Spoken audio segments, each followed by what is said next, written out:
चलिए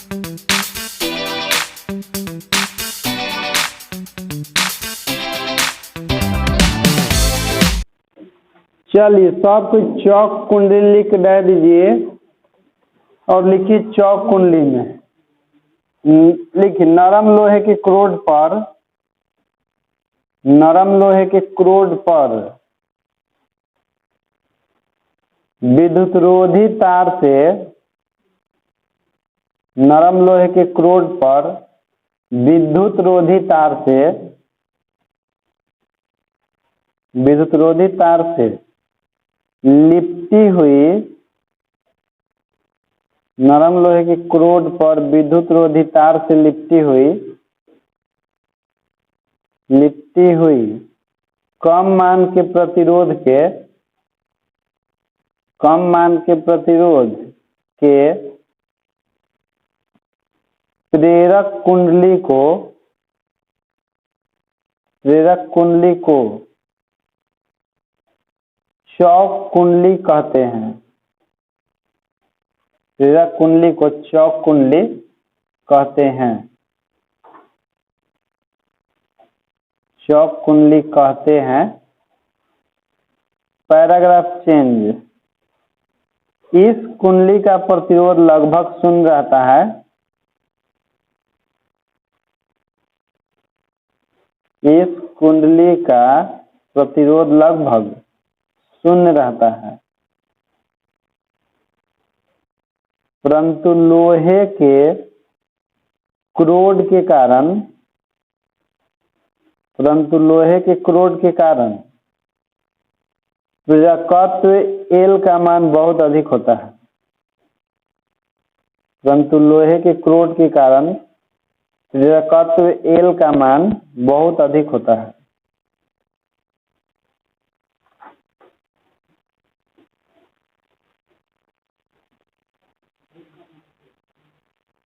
बहुत अधिक होता है ना, प्रेरकत्व एल का मान बहुत अधिक होता है।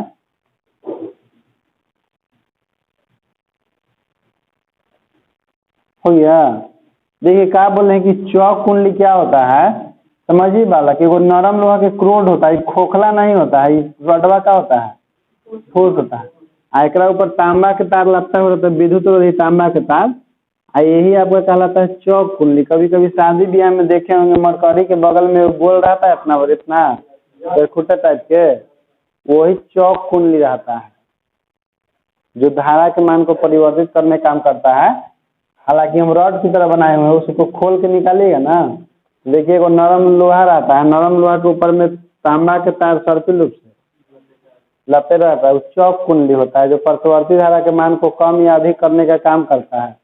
बिना प्रतिवर्ती धारा के ऊर्जा को हानि पहुंचाए हुए वो प्रतिवर्ती धारा के मान के परिपथ में कम या बेसी करने का काम हर एक मरकरी के पास एगो लगाव रहता है, तो वही चौक कुंडली है।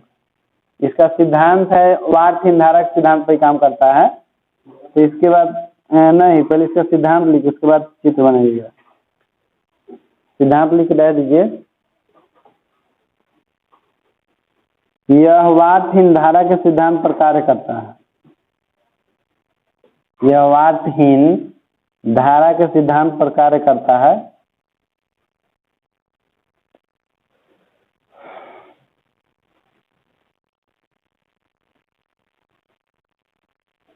कार्य करता है। इसके बाद लिखिए बनावट। बनावट, बनावट लिख करके ये वाला डायग्राम बना लीजिए सबको।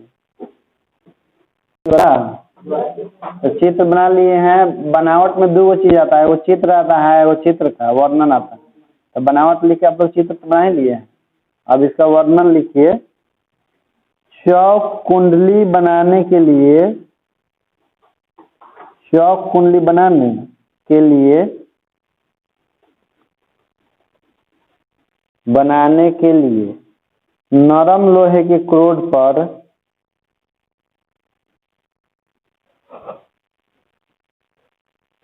नरम लोहे के क्रोड पर तांबे के विद्युत रोधी तार को नरम लोहे के क्रोड पर तांबे के विद्युत रोधी तार को सर्पिल रूप से लपेटते हैं।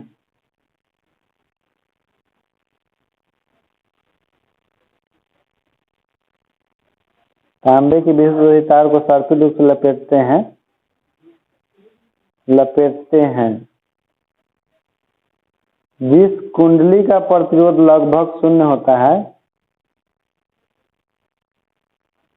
जिस कुंडली का प्रतिरोध लगभग शून्य होता है,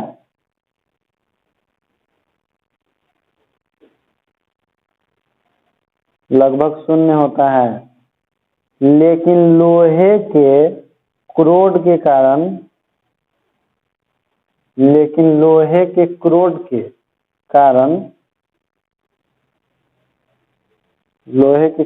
कारण प्रेरकत्व L का मान बहुत अधिक होता है।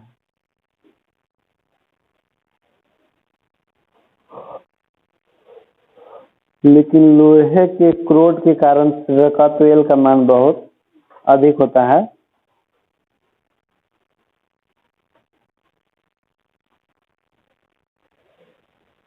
इसके बाद सबसे लिखिएगा क्रिया विधि में लिखिए, जब चौक कुंडली में प्रत्यावर्ती धारा प्रवाहित की जाती है,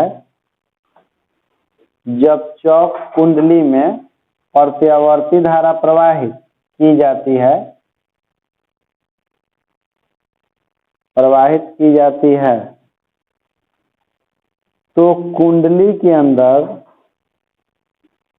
जब चौक कुंडली में प्रत्यावर्ती विद्युत धारा प्रवाहित की जाती है तो कुंडली के अंदर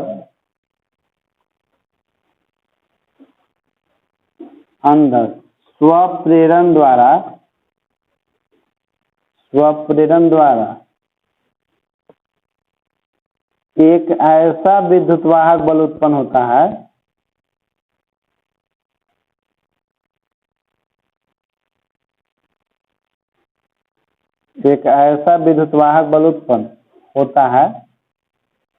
जो हमेशा प्रत्यावर्ती धारा का विरोध करता है।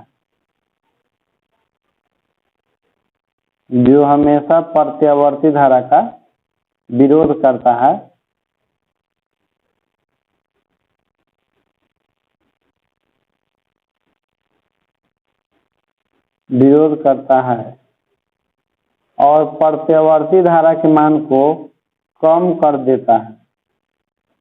और प्रत्यावर्ती धारा के मान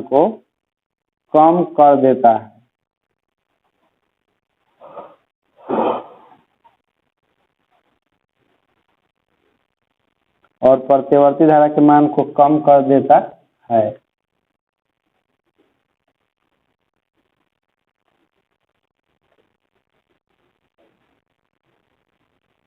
यानी कि इसका मेन काम वही है कि प्रत्यावर्ती धारा के मान को क्या कर देना, घटा देना आवश्यकता अनुसार।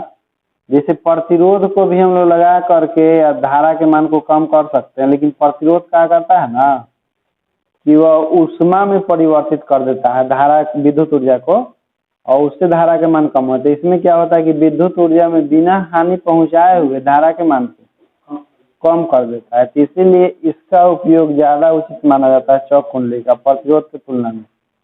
प्रतिवर्ती प्रतिरोध जो ही कम करता है जो ही चौक कुंडली कर रहा है, लेकिन वो ऊष्मा में परिवर्तित कर देता है विद्युत ऊर्जा को, और यह केवल विरोध करके रोक देता है। इसमें ऊर्जा का क्षय नहीं के बराबर होता है।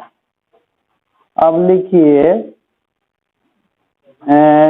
नोट, चौक कुंडली नोट लिखिए, चौक कुंडली के द्वारा प्रत्यावर्ती धारा की प्रबलता को कम किया जाता है। चौक कुंडली के द्वारा प्रत्यावर्ती धारा की प्रबलता को कम किया जाता है। प्रत्यावर्ती धारा की प्रबलता को कम किया जाता है।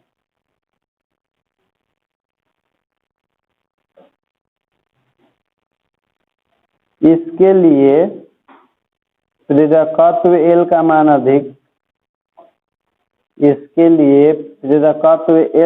अधिक, और प्रतिरोध R का मान कम होता है। इसके लिए प्रेरकत्व L का मान अधिक और प्रतिरोध R का मान कम होता है।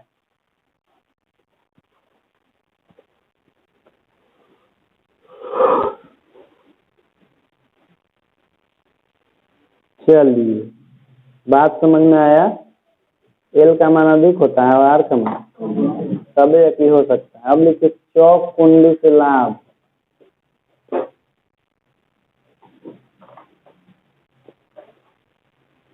लिखिए लाभ नंबर 1, एक वो लाभ है इसका।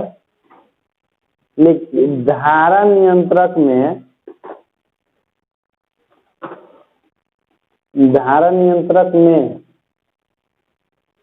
चौक कुंडली का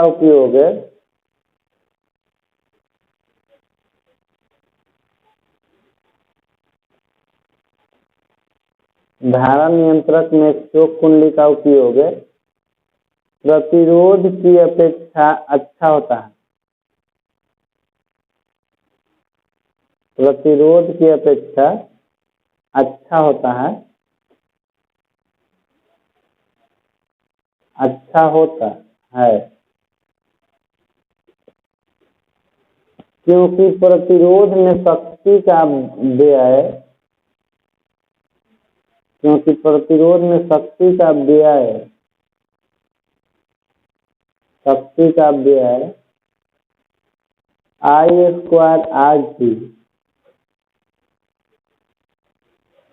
शक्ति का व्यय I2RT अधिक होता है। I2RT अधिक होता है, जबकि चौक कुंडली में शक्ति का व्यय लगभग नगण्य होता है। जबकि चौक कुंडली में शक्ति का व्यय लगभग नगण्य होता है। जबकि चौक कुंडली में शक्ति का व्यय लगभग नगण्य होता है।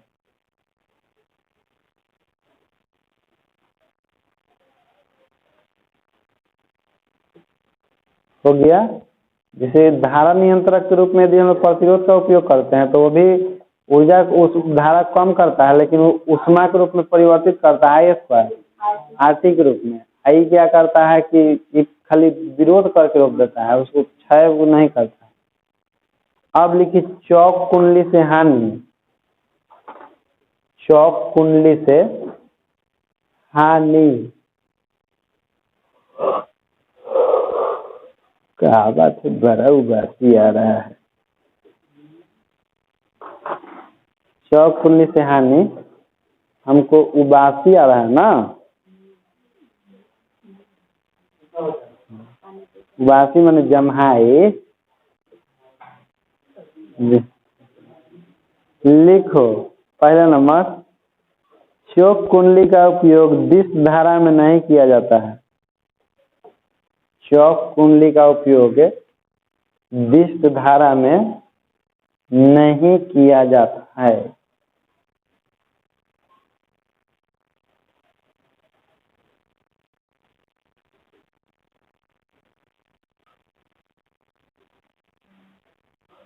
दिश धारा में नहीं किया जाता है। इसको जब भी यूज किया जाता है किसमें? प्रत्यावर्ती धारा परिपथ में, डीसी में यूज करना है। अब देखो चौक कुंडली का उपयोग आप डीसी में नहीं कर सकते हैं, वहां पर आपको प्रतिरोध से काम चलाना पड़ेगा। ये सब में कर सकते हैं एसी में। चौक कुंडली एसी के लिए बनाया गया है।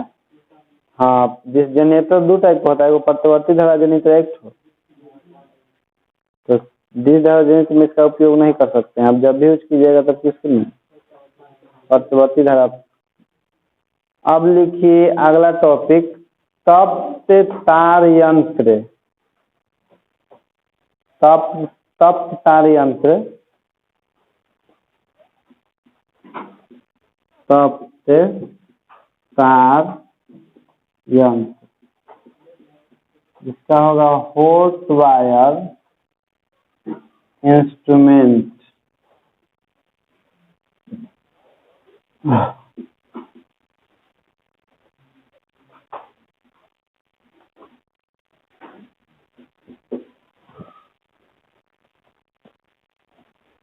देखिए तप तार यंत्र क्या होता है, यह भी विद्युत धारा के मान को ही मापता है। जैसे एमीटर और वोल्टमीटर था ना, तो वो भी आपका यंत्र था, लेकिन वो सब काम करता था विद्युत धारा के चुंबकीय प्रभाव पर। ये आपका काम करता है विद्युत धारा के उसमें प्रभाव पर। तो ये भी वही उसी की तरह मीटर वोल्टमीटर तप तार इसमें होता है, मीटर वोल्टमीटर, लेकिन ये सब काम करते, ये सब प्रतिवर्ती धारा को मापने वाला यंत्र है। उसमें क्या होता था कि चुंबकीय क्षेत्र उत्पन्न होता था, इसमें क्या होता है कि धारा प्रवाहित होता है ना, तो उसके तार के लंबाई में वृद्धि होता है, यानी कि तार गर्म होकर तार क्या होता है अपने लंबाई में वृद्धि करता है, तो जिस कारण उसमें विक्षेप उत्पन्न होता है, कुंडली में दिखाई देता है मीटर वोल्टमीटर। तो लिखिए ध्यान देकर, जिन यंत्रों में विद्युत धारा के जिन यंत्रों में विद्युत धारा के ऊष्मीय प्रभाव का उपयोग जिन यंत्रों में विद्युत धारा के ऊष्मीय प्रभाव का उपयोग धारा एवं विभवांतर मापने के लिए किया जाता है,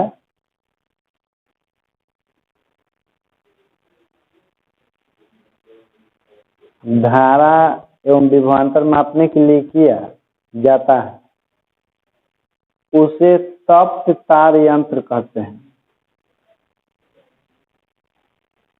उसे तप्त तार यंत्र कहते हैं।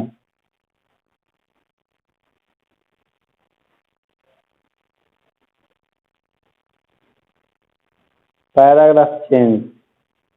इन यंत्रों में जब विद्युत धारा प्रवाहित की जाती है, इन यंत्रों में जब विद्युत धारा प्रवाहित की जाती है, विद्युत धारा प्रवाहित की जाती है,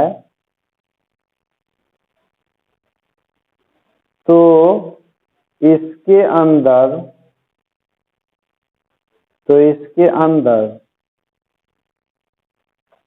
स्थित तार, तो इसके अंदर स्थित तार गर्म होकर लंबाई में बढ़ता है।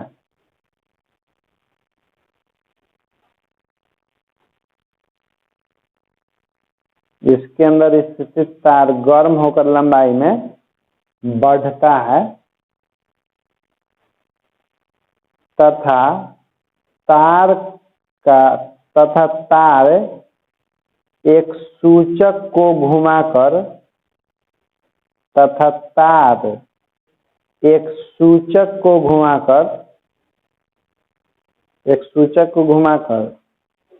धारा अथवा विभवांतर का संकेत देता है। एक सूचक को घुमाकर धारा अथवा विभवांतर का संकेत देता है। विभवांतर का संकेत देता है, हो गया ना। जैसे उसमें क्या था कि चुंबकीय क्षेत्र उत्पन्न होता था, तब जाके एथिया का होता था सूचक यानी कि इंडिकेटर, जिससे वोल्टेज या धारा बताता था। इसमें क्या होता है कि उस सूचक से वो तार जुड़ा हो जाता है, जैसी धारा प्रवाहित होता है तो तार गर्म होकर अपना लंबाई में क्या होता है बढ़ जाता है, यानी कि लूज हो जाता है तो इसे विक्षेप देता है मीटर में। और फिर धारा प्रवाहित होकर ठंडा हुआ तो सिकुड़ेगा, तो फिर सिकुड़ेगा तो इसे प्रोग्राम में सूचक लगा फिर इधर आ जाता है। तब काम यानी कि है मीटर वोल्टमीटर नहीं, लेकिन केवल किस सिद्धांत पर काम कर रहा है, विद्युत धारा को उसमें प्रभाव पर काम कर रहा है, लेकिन इसके लिए प्रयोग किया जाता है, इसमें प्रतिवर्ती धारा यूज किया जाता है, ठीक ना। जैसे घर में लोग तो घर में तो लाइन नहीं होला, दुकान में ही देख सकते हैं तप तार यंत्र वाला। जैसे एसी करंट कोई मापा जाता है ना, तो समझिए कि आपका तप तार यंत्र ही है। जो दुकान उकान में एसी करंट मेजर कर रहा है तो समझिए कि तप तार यंत्र ही है, क्योंकि डीसी वाला तो सब एमीटर वोल्टमीटर होता है जो विद्युत धारा के चुंबकीय प्रभाव पर काम करता है, उसमें डीसी का प्रयोग किया जाता है, जिसके लिए अंदर में पहले बैटरी लगा रहता है। इसमें बैटरी लगा नहीं रहता है, डायरेक्ट खोसिएगा इंडिकेशन देगा, यानी कि सूचना देगा, इसे विक्षेपित हो। चलिए तो अब टॉपिक लिखिए। हाँ, स्टेबलाइजर में बिल्कुल सही वोल्टमीटर होता है ना, उसमें तप तार यंत्र का ही प्रयोग किया जाता है। हाँ, अंदर खोल के देख सकते हैं। पाता खोल के देखना पड़ेगा, इसे थोड़ी बाहर से केवल इंडिकेशन दिखाई देता है, सुइया नहीं बनता है। अब लिखो तप्त तार यंत्र का उदाहरण। तप्त तार यंत्र का उदाहरण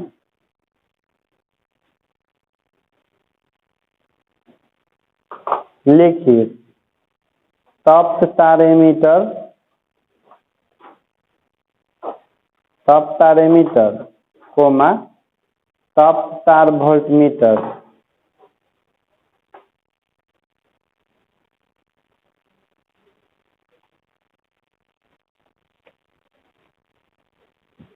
तप्त तार वोल्टमीटर हो गया ना। अब लिखिए तप्त तार यंत्र का सिद्धांत। तप्त तार यंत्र का सिद्धांत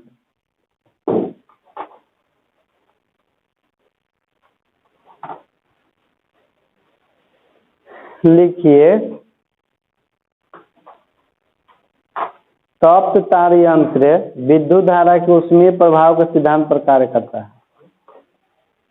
तप्त तार यंत्र विद्युत धारा के ऊष्मीय प्रभाव के सिद्धांत पर कार्य करता है।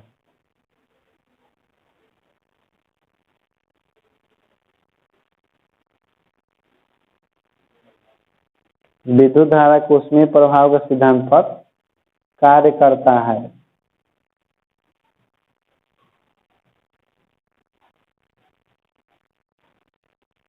अब नोट लिखिए। साधारण एमीटर और वोल्टमीटर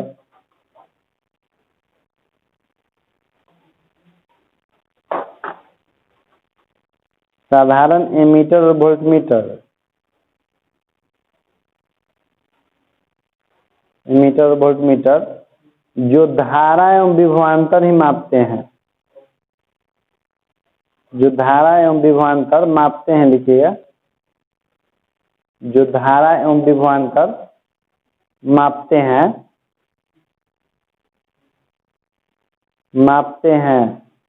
वह विद्युत धारा के चुंबकीय प्रभाव पर कार्य करते हैं। वह विद्युत धारा के चुंबकीय प्रभाव पर कार्य करते हैं।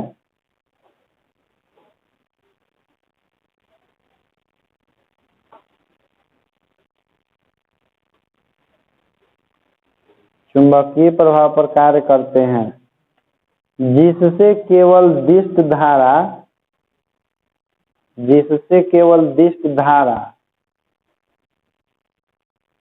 एवं दिष्ट विद्युतवाहक बल ही मापा जा सकता है।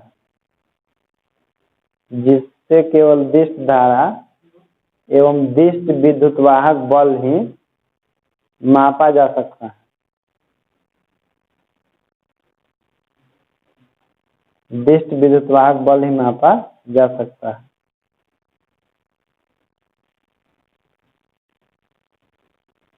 जो चुंबकीय प्रभाव पर काम करता है वो सब। अब लिखिए तप्त तार यंत्र का उपयोग। तप्त तार यंत्र का उपयोग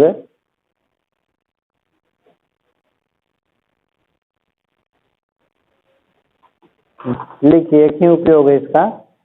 तप्त तार यंत्र का उपयोग प्रत्यावर्ती धारा तप्त तार यंत्र का उपयोग प्रत्यावर्ती धारा एवं प्रत्यावर्ती विद्युतवाहक बल मापने में किया जाता है। प्रत्यावर्ती धारा एवं प्रत्यावर्ती विद्युतवाहक बल मापने में किया जाता है। प्रत्यावर्ती विद्युतवाहक बल मापने में किया जाता है।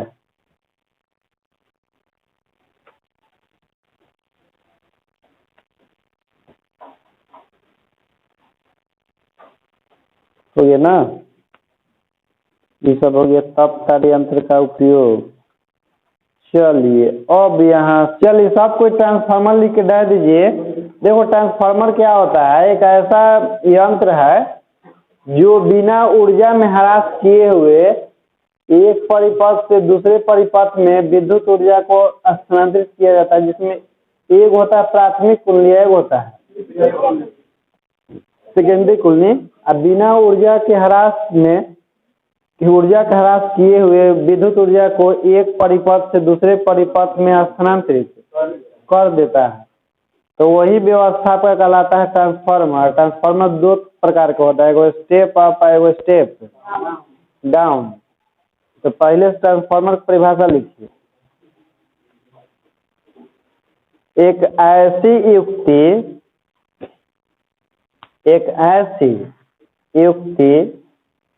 जिसके द्वारा विद्युत ऊर्जा को एक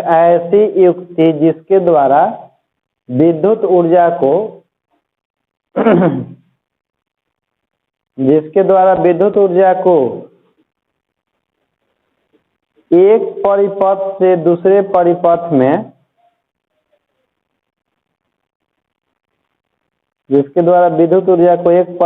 से दूसरे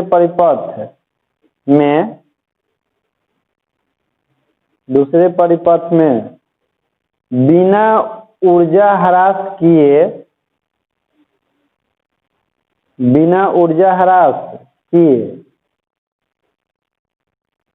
स्थानांतरित किया जाता है।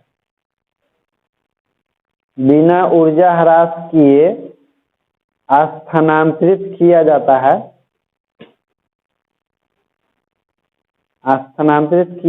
है, उसे ट्रांसफार्मर कहते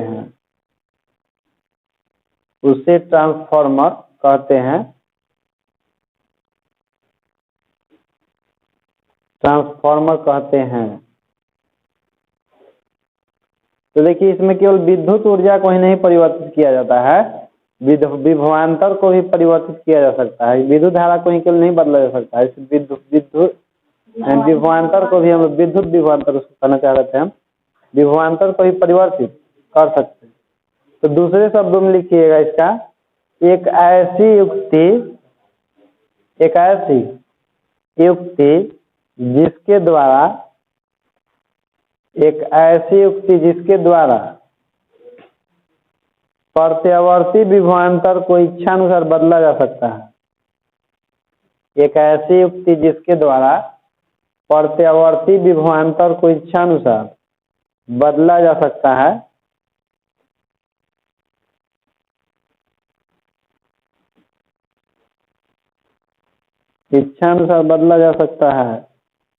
उसे ट्रांसफार्मर कहते हैं।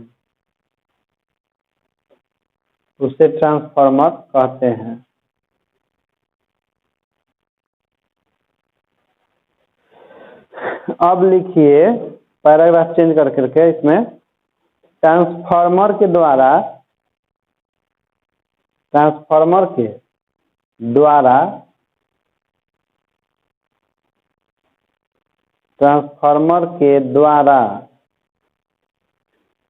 उच्च विभव वाली कमजोर प्रत्यावर्ती धारा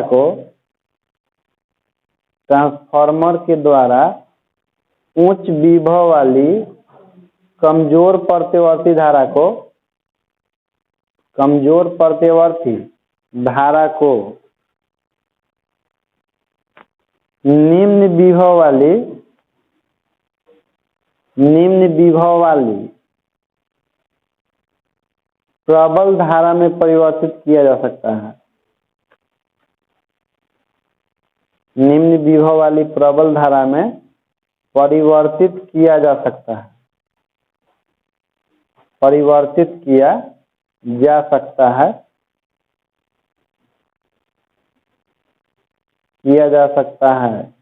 या निम्न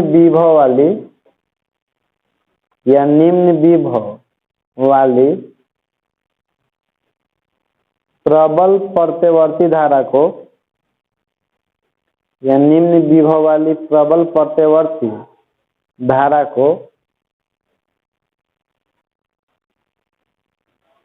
प्रत्यावर्ती धारा को उच्च विभव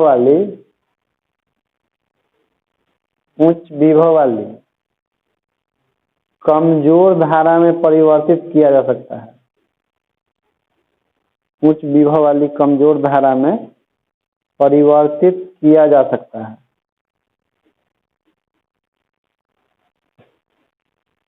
कमजोर धारा में परिवर्तित किया जा सकता है, देखिए कहने का मतलब है ना कि जैसे प्रतिवर्ती धारा का गुण है कि बालक सुनो, प्रतिवर्ती धारा परिपथ में जब वोल्टेज को हाई रखा जाता है तो उसमें धारा को लो रखा जाता है, और जब धारा को हाई किया जाता है तब वोल्टेज को। तो हम लोग के घर में आता है तो सुना, अच्छा देखिए जो टांगा रहता है मोटा मोटा तार बड़ा बड़ा पोल पर, सुना होगा कि इसमें 11 वोल्टेज है, उसमें कभी धारा का जिक्र कर जाता है कि कितना ग्राम धारा है, उसमें वोल्टेज हाई होता है, धारा कम होता है। हम लोग के गांव में आता है ट्रांसफार्मर पर से उतर के, तो उसमें धारा अधिक रहता है, वोल्टेज 220 वोल्ट होता है और धारा का मान अधिक होता है। तो प्रतिवर्ती धारा का गुण है कि जब एक स्थान से दूसरे स्थान में भेजा जाता है तब वोल्टेज को हाई रखा जाता है, धारा को, और जब धारा को उच्च किया जाता है तब वोल्टेज को कम किया जाता है। तो हम लोग जो घर में आता है उसमें धारा अधिक होता है और वोल्टेज का मान कम होता है, इसीलिए बोला गया कि उच्च विभव वाली निम्न धारा को, उच्च विभव वाली निम्न धारा को उच्च धारा वाली निम्न विभव में परिवर्तित किया जाता है, यानी कि उल्टा।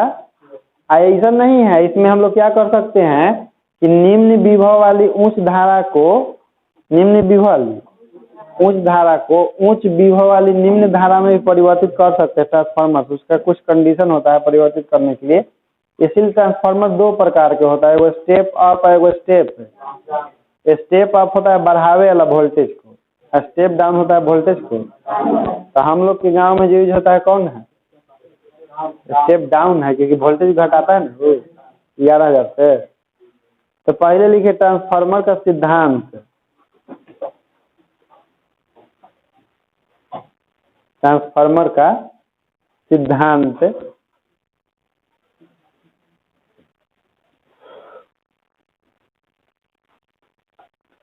लिखिए, डह देकर, ट्रांसफार्मर अन्योन्य प्रेरण के सिद्धांत पर कार्य करता है। ट्रांसफार्मर अन्योन्य प्रेरण के सिद्धांत पर कार्य करता है, अन्योन्य प्रेरण के सिद्धांत पर कार्य करता है।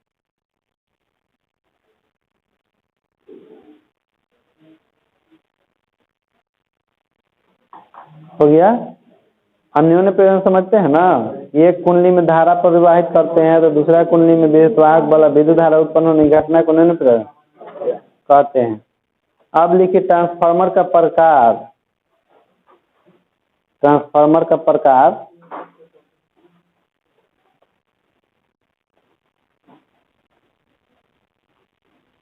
लिखिए, पहला नंबर होता है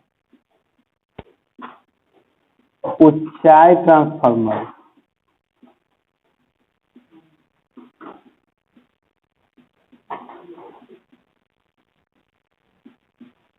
इसको हम लोग कहते हैं step up transformer.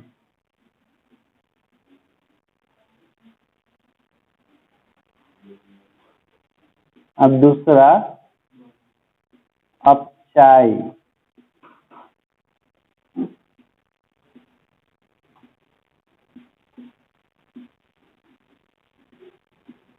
Step down transformer. अब दोनों लिख करके, अब पहला नंबर लिख करके डाल दीजिएगा।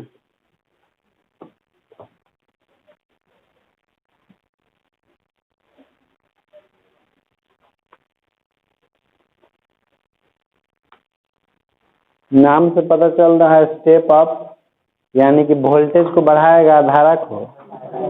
तो किस प्रकार के वोल्टेज को किस प्रकार के धारा को बढ़ाएगा घटाएगा? हाँ, मतलब कि निम्न वोल्टेज उच्च धारा को उच्च वोल्टेज और निम्न धारा में परिवर्तित करने का काम करेगा। तो चलिए लिखिए ऊंचाई ट्रांसफार्मर में स्टेप अप में वैसा ट्रांसफार्मर जिसके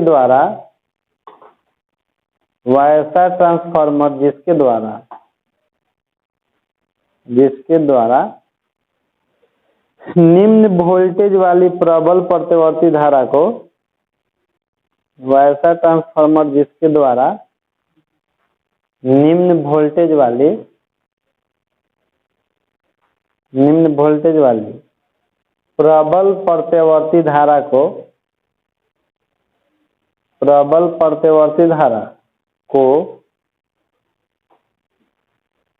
उच्च वोल्टेज वाली निम्न धारा में बदला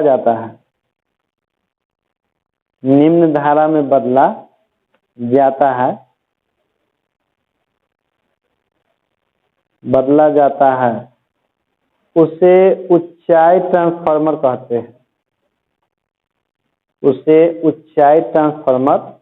हैं।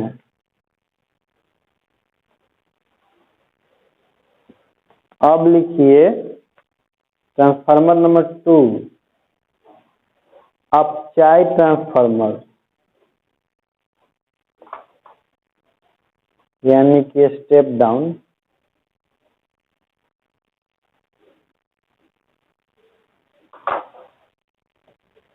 लिखिए वैसा ट्रांसफार्मर जिसके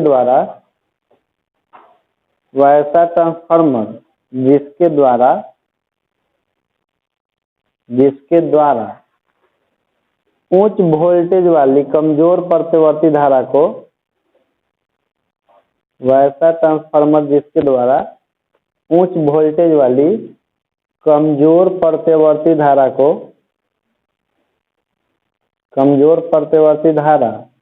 को निम्न वोल्टेज वाली प्रबल धारा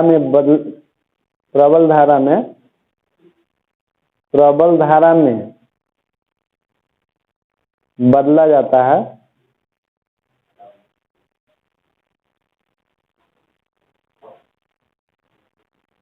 निम्न वोल्टेज वाली प्रबल धारा में बदला जाता है, उसे अपचाई ट्रांसफार्मर कहते हैं।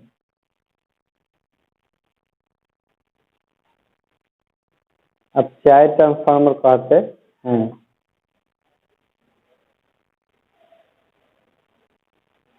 Paragraph change. इसका उपयोग सामान्यतः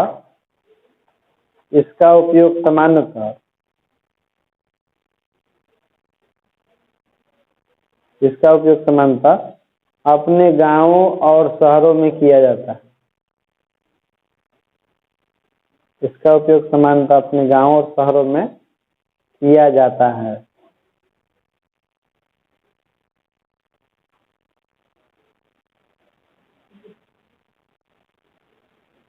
शहरों में किया जाता है।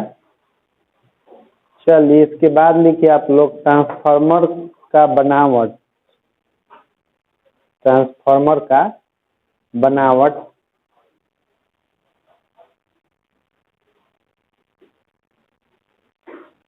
डायरेक्ट लिखिए ट्रांसफार्मर के मुख्यतः 3 भाग होते हैं। ट्रांसफार्मर के मुख्यतः 3 भाग होते हैं।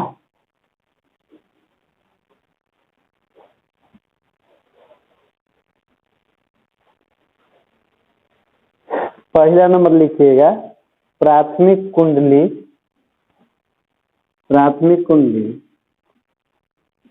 ब्रैकेट में लिख लीजिएगा NP, ब्रैकेट में NP। दूसरा नंबर लिखिएगा परतदार क्रोड।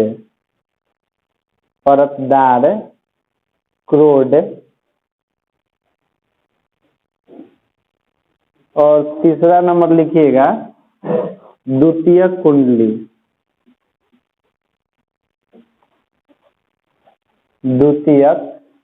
कुंडली। ब्रैकेट में NS लिख लीजिए।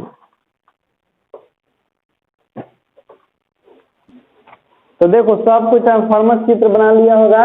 इसमें वो वाला होता है प्राथमिक कुंडली वाला होता है, एक में बहुत सारा इस तरह से लोहा की परत बिछा होता है, इस तरह जैसे कैसे मेरा हाथ है। हाँ, एक में बहुत सारा पाता है, तेल भी डलाता है।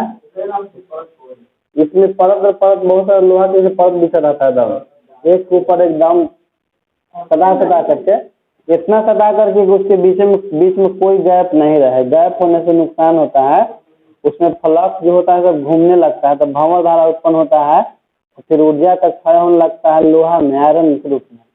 तो उसको आगे करके लॉस क्षय के नाम से जाना जाता है, जो कि आगे पढ़ना है ट्रांसफार्मर में। ट्रांसफार्मर में ऊर्जा का क्षय होता है तो किस रूप में क्षय होता है। कभी कभी ट्रांसफार्मर घनघनाते हो सुना है सब, तो क्षय के कारण घनघनाता है सब। हाँ, तो चलिए लिखिए नीचे चित्र के नीचे, ट्रांसफार्मर में नरम लोहे के परतदार क्रोड पर, ट्रांसफार्मर में नरम लोहे के परतदार क्रोड पर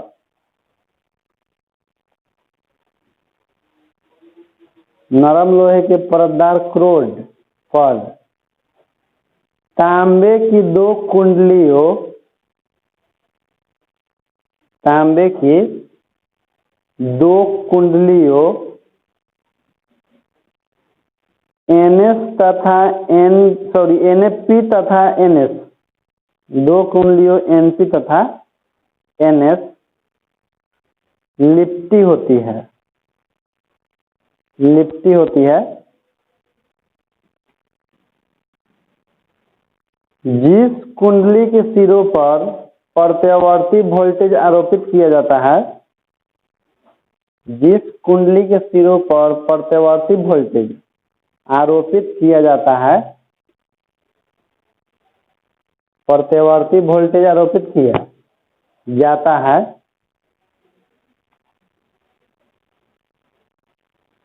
उसे प्राथमिक कुंडली कहते हैं, उसे प्राथमिक कुंडली कहते हैं। तथा जिस कुंडली से बदलते हुए चुंबकीय क्षेत्र गुजरता है, जिस कुंडली से बदलते हुए यानी कि परिवर्तनशील बदलते हुए चुंबकीय क्षेत्र गुजरता है,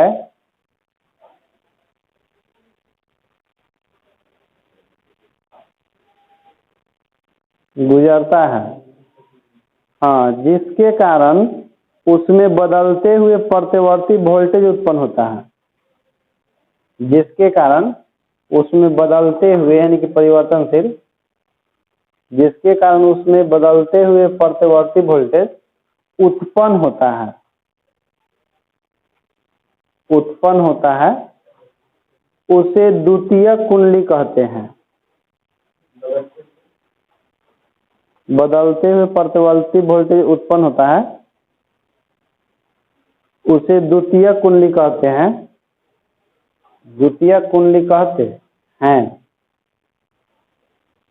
तथा दोनों कुंडलियों के बीच में, तथा दोनों कुंडलियों के बीच में, दोनों कुंडलियों के बीच में नरम लोहा के परतदार क्रोड व्यवस्थित होते हैं। दोनों कुंडलियों के बीच में नरम लोहा के परतदार क्रोड व्यवस्थित होते हैं।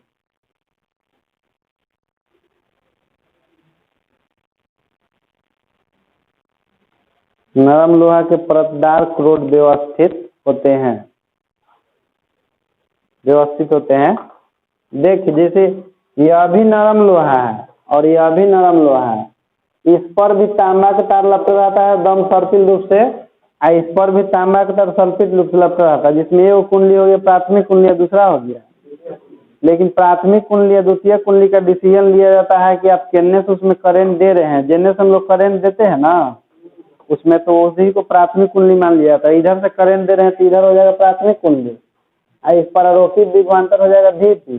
ऐसे जब परिवर्तनशील विद्युत धारा गुजरता है तो परिवर्तनशील विद्युत धारा गुजरने के कारण इसमें विद्युत फ्लक्स उत्पन्न होता है। यही परिवर्तन से विद्युत फ्लक्स जब दूसरा कुंडली से गुजरता है, हालांकि इस कुंडली का संपर्क इस कुंडली से नहीं रहता है, वह एक दूसरे से दूर होता है, लेकिन इससे उत्पन्न होने वाला परिवर्तनशील चुंबकीय फ्लक्स दूसरा कुंडली से गुजरता है, तो द्वितीय कुंडली में अन्योन्य प्रेरण के कारण स्वयं विद्युत वाहक वाला विद्युत धारा की उत्पत्ति होती है। तो जिसमें उत्पन्न होता है उसको द्वितीयक नाम रख दिया गया है, जिसमें दिया जाता है उसको। यदि इसमें हम विभवांतर आरोपित करें और टी हो जाएगा प्राथमिक, वो वाला हो जाएगा द्वितीय, ठीक ना। तो एक क्रिया विधि लिखिए, यही क्रिया विधि में लिखना है। बनावट में ज्यादा ध्यान में नहीं रखना है। एगो दो कुंडली और दोनों कुंडलियों के बीच में बहुत सारा लोहा के परतदार क्रोड दम। क्रिया विधि लिखिए, जब प्राथमिक कुंडली में प्रत्यावर्ती धारा प्रवाहित की जाती है, जब प्राथमिक कुंडली में प्रत्यावर्ती धारा प्रवाहित की जाती है, जब प्राथमिक कुंडली में प्रत्यावर्ती धारा प्रवाहित की जाती है,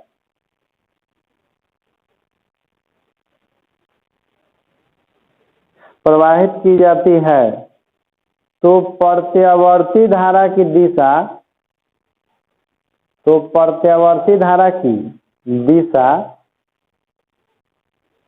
एवं परिमाण,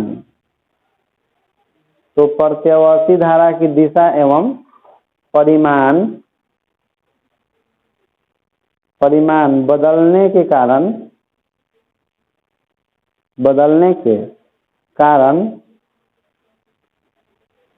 उसके द्वारा उत्पन्न चुंबकीय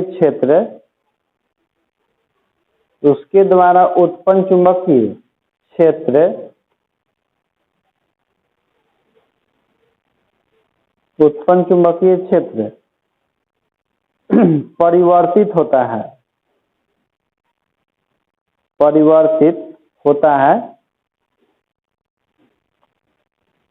तो परिवर्तनशील चुंबकीय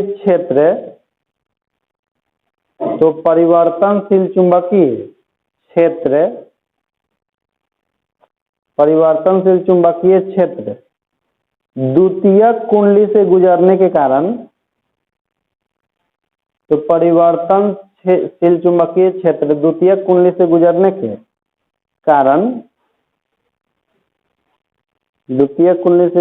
के कारण फ्लक्स में भी परिवर्तन होता है। फ्लक्स में भी परिवर्तन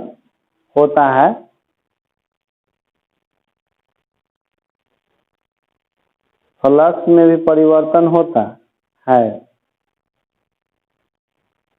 जिससे द्वितीयक कुंडली में भी प्रत्यावर्ती धारा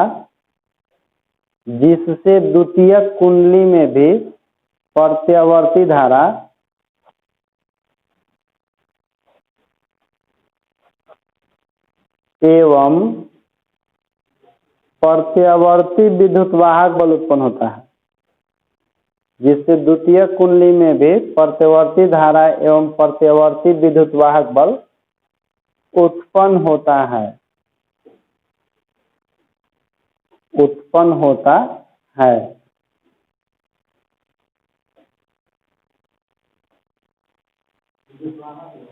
हाँ, विद्युत वाहक बल उत्पन्न होता है। देखिए करते क्या है कि इस प्राथमिक कुंडली से हम लोग जोड़ करके अगर धारा प्रवाहित करते हैं ना, तो इससे परिवर्तनशील धारा प्रवाहित होने का इसमें चुंबकीय क्षेत्र उत्पन्न होता है, और वही परिवर्तनशील चुंबकीय क्षेत्र द्वितीय कुंडली से गुजरता है। तो द्वितीय कुंडली से गुजरता है तो चूंकि परिवर्तनशील चुंबकीय क्षेत्र गुजरता है, तो उसमें भी विद्युत वाहक बल उत्पन्न होता है। अब मान लीजिए कि एकरा में फेरों की संख्या कम रहेगा, एकरा में फेरों की संख्या, तो उसी के अनुसार स्टेप अप हो जाता है। वो स्टेप जो कि अगला दिन आपको पढ़ाएंगे कि कैसे स्टेप अप हो जाता है, कैसे स्टेप डाउन होता है। फेरों की संख्या बढ़ाने घटाने पर किसी में ताज इतने रह देते हैं